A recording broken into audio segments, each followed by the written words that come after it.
네, 수도권의 이슈를 심도 있게 짚어보는 수도권 인사이트 시간입니다. 오늘도 수도권의 모든 것을 이 통계를 통해서 알아봅니다. 리서치 배종찬 본부장 모셨습니다. 안녕하십니까? 안녕하십니까. 새해 복 많이 받으십시오. 새해 복 많이 받으세요. 네. 어제는 뭐 좋은 일 많으셨습니까? 뭐 어떤 일이 좋은 일일까요? 올해 좋은 일 있길 바라겠습니다. 네, 청마의 해라고 하는데 네. 우리 서울 시민들께서도 좋은 일 많으시고 뭐 여튼 예전에는 돈 많이 버십시오 이런 이야기도 있었는데 네. 이제는 돈도 중요하지만 그만큼 여유도 있고 네. 행복해지는 한 해가 됐으면 좋겠습니다. 맞습니다. 네. 자, 오늘 새해 첫 방송인데요. 어떠한 내용을 소개해 주실 건가요? 여론조사 부분에 있어서. 네, 신년 여론조사 결과가 각 언론사를 통해서 나왔는데 네. 동아일보하고 리서치가 실시한 전국 조사 중에서 서울 시민들을 대상으로도 700명 여론조사가 실시됐습니다. 우리 서울 시민들, 1000만 시민들은 올해 어떤 인식을 가지고 있는지 사회 이슈에 대해서 알아봤습니다. 네. 네, 지난 한 해 참 많은 일들이 있었습니다. 이 서울 시민들이 생각했을 때 이제 2014년으로 넘겨진 수많은 과제들 중에서 어떤 것을 가장 먼저 해결해야 하는가 이런 질문이 있었다고요.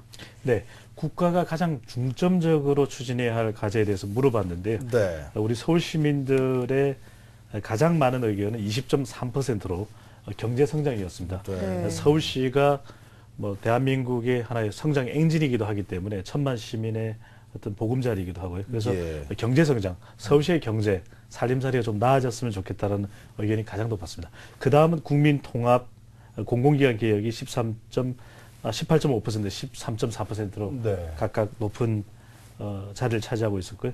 양극화에서 아무래도 경제적으로도 그렇지만 계층적으로 네. 이런 양극화가 있지 않겠습니까? 이런 부분들도 좀 해소되었으면 좋겠다는 의견이 13.7%로 나타났습니다. 전국적인 의견하고도 크게 다르지 않았었습니다. 그러네요. 우리 서울 시민들도 여전히 가장 바라는 것은 이 경제였습니다. 이 서울연구원이죠. 서울시 산하의 서울연구원이 2014년 예. 이 서울의 경제성장률 예상치인데요. 올해의 2.2%보다 0.8%포인트가 상승한 3%의 경제 성장률을 전망하고 있거든요. 예. 국가 전체적으로는 3.8%, 그래서 한국은행 예측치가 되겠는데요. 이 예측치를 보다는 조금 못하지만 서울시도 0.8% 경제 성장을 전망하고 있기 때문에 네. 우리 시민들도 그리고 우리 서울시도 올 한 해 힘껏 뛰면서 성장하는 한 해가 되기를 바라고 있었습니다. 그렇죠. 그 정부라든가 국가에 바라는 건 시민들이 항상 잘 먹고 잘 살게 해주는 게 가장 1등순위 아니겠습니까? 가장 네. 그것이 큰 부분이고요. 특히 네. 이 서울시의 경우에는 제조업보다는 아무래도 그 서비스업이 활성화되어 있는 지역 아니겠습니까? 대도시이고 그렇죠. 우리 수도이기 때문에 그렇기 때문에 이제 소비 심리가 중요할 텐데요. 서울연구원에서 발표한 자료를 보면 좀 소비 심리가 부정적으로 나타나 있는 것은 조금 우려할 만합니다. 하지만 올 한 해 여러 가지 좀 있는 분들은 좀 더 소비를 적극적으로 하고 네. 또 이런 것을 통해서 서울시의 경제가 또 살아나야 네. 어떻게 보면 대한민국의 경제도 살아날 수 있지 않겠는가 그렇게 보고요. 그런 부분들이 아마 올 한 해 가장 중요한 네. 이슈가 되고 있는 것 같습니다. 경제 성장 다음에 2등이 국민통합이죠. 국민통합이 또 네. 돼야지만 경제도 발전하고 그럴 텐데요. 그 지난 한 해 보면은 그 민주주의 얘기가 굉장히 많았어요. 민주주의가 네. 후퇴했다. 그런 얘기도 많았고. 그러면서 권위주의 시절로 돌아간 것이 아니냐. 그런 주장도 있었는데 이런 부분에 대한 여론조사는 어땠습니까? 네, 여론조사 결과를 보면은 네. 뭐 전국적으로도 그렇지만 서울 같은 경우에도 우리 사회가 민주적이라는 의견은 51.1%, 네. 우리 사회가 뭐 민주사회라는 데는 의심의 여지가 없을 것입니다. 그렇죠. 하지만 그럼에도 불구하고 여전히 우리 사회의 권위적인 모습, 이런 부분은 사라지지 않은 것으로 나타나는데요. 응답자의 45.9% 적지 않은 숫자입니다. 네. 10명 중에서 4명이 조금 넘는 숫자는 우리 사회가 여전히 권위적이다. 어떻게 보면은 전체 의견보다도 큰 차이는 아닙니다만 조금 더 네. 서울 시민들의 응답은 권위적이다라고 응답 나와서 어떻게 보면 여러 가지 이유가 있을 겁니다.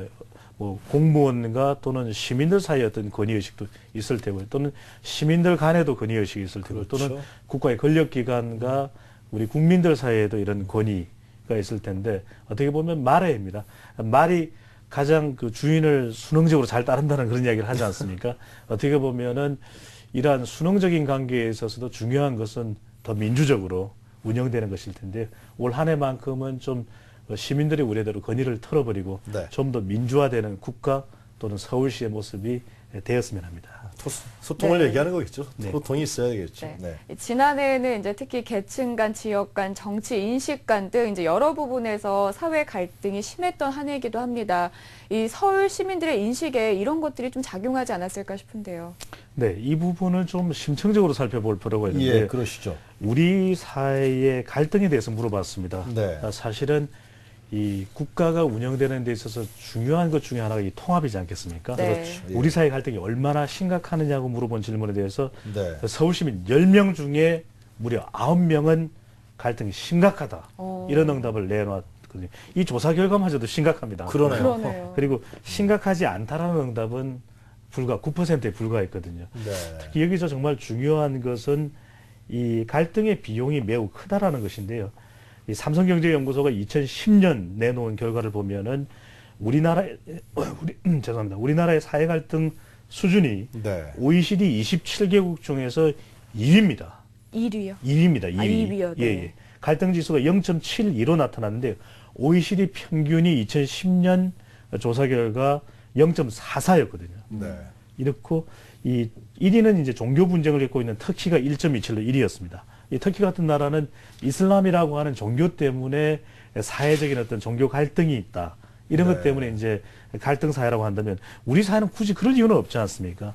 그렇다면 이러한 것들이 어디에서 오는 갈등인가 봤더니 이 정부에서 2013년 한국인의 가치관에 대한 여론조사를 실시했는데 전국 만 10에서 79세의 성인 남녀 무려 2,537명을 대상으로 한 대규모의 조사였습니다. 이 조사 결과를 보면은 부유층과 서민층의 갈등이 있느냐는 응답에 대해서 2013년 89.6%가 있다.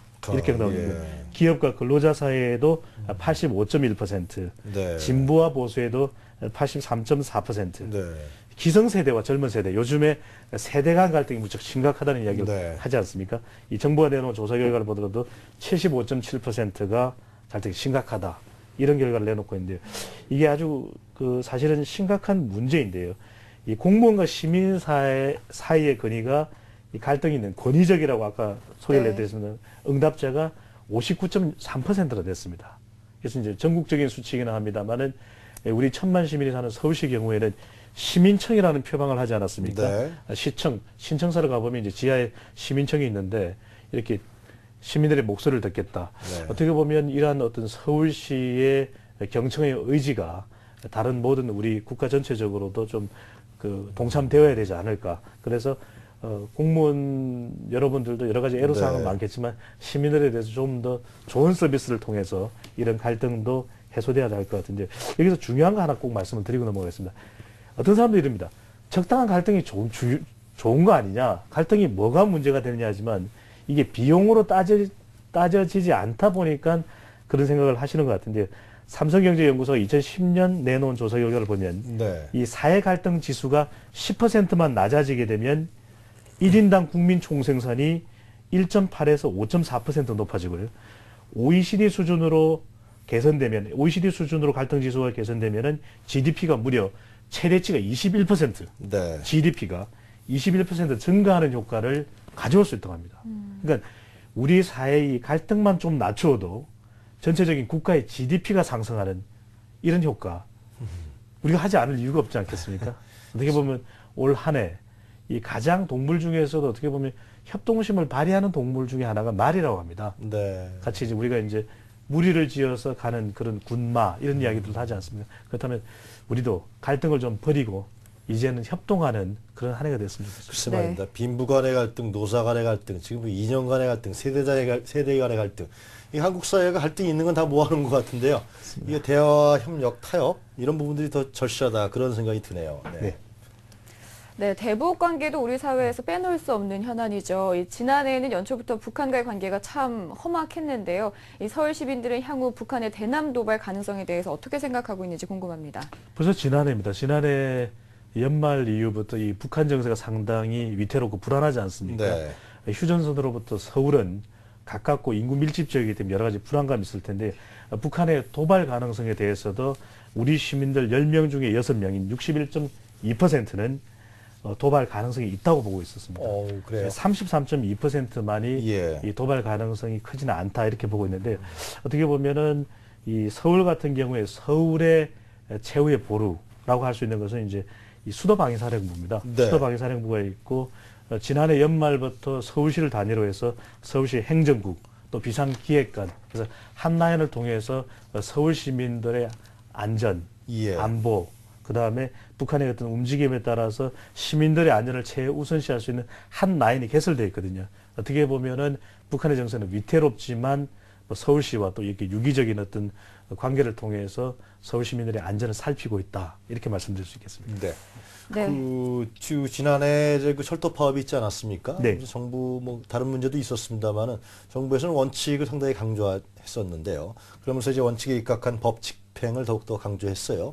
이 문제는 아직도 우리 사회가 적절한 사회적 합의가 이루어지지 않는 부분으로 나타나고 있는데 이런 부분에 대한 여론조사는 어떻게 나타나요? 철도 노조 파업이 전국적인 이슈입니다. 네. 그렇지만 이러한 파업의 가장 큰 타격을 입은 것은 아무래도 우리 천만 시민이 사는 서울일 겁니다. 그리고 집회 장소도 서울이었지 않았습니까? 그렇죠. 예. 그렇기 때문에 우리 시민들의 의견은 전국적인 수치보다도 조금 잘못 달랐습니다. 네.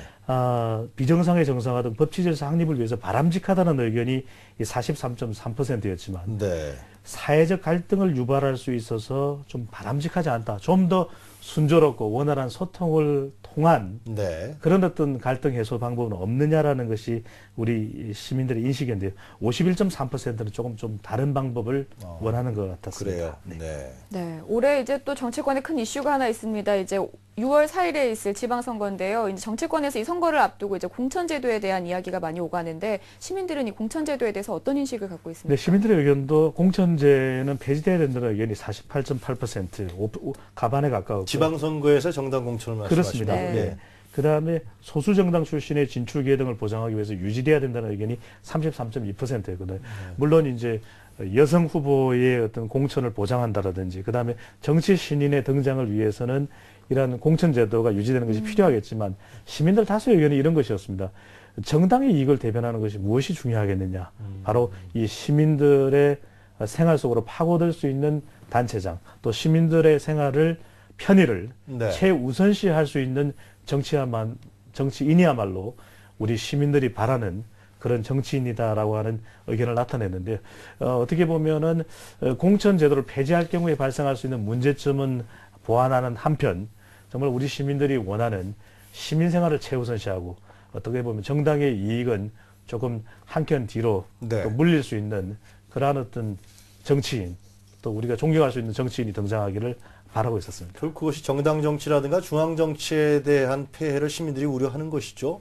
그렇습니다. 네. 아무래도 서울의 경우에는 25개 구가 있지 않습니까? 네. 각 구별로의 환경도 다양합니다. 그렇다 보니까 이것이 정말 시민 한 사람 한 사람의 생활에 맞는 생활 정치가 실현돼야 되거든요. 2014년 지방선거 우리 서울 시민들은 바로 그것을 바라고 있었습니다. 네. 네, 잘 알겠습니다.